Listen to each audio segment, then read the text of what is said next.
है वह प्रदान करने वाला यह ग्रंथ है। निगम कल्प तरोर गलितम फलम, यह एक फल है जिसमें अनेक प्रकार का ज्ञान विराजमान है।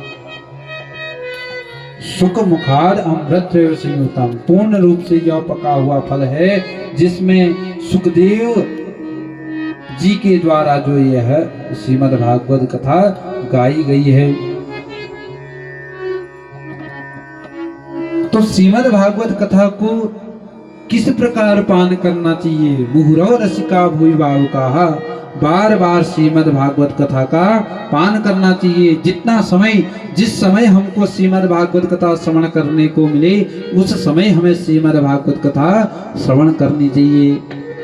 तो श्रीमद् भागवत कथा श्रवण करके क्या होगा?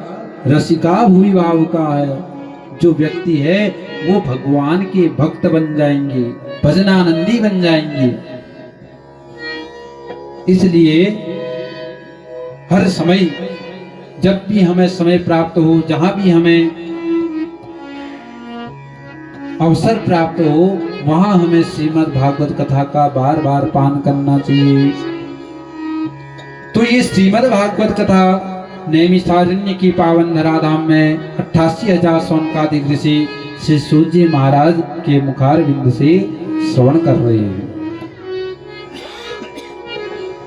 कल भी हमने आपको श्रवण कराया कि 88,000 सौनकादिक ऋषि अपने नित्य कर्म को करके श्री सूत जी महाराज को व्यास मंच पर आसीन कर उनसे प्रार्थना कर रहे हैं। अज्ञान ध्वांत विध्वंस सूर्य कोटि समप्रभ, सूताख्याय कथा सार मम कर्ण रसायनम। अज्ञान ध्वांत विध्वंस, हे सूत जी महाराज, तुम्हारा जो यह ज्ञान है ये अज्ञान को नष्ट करने वाला है।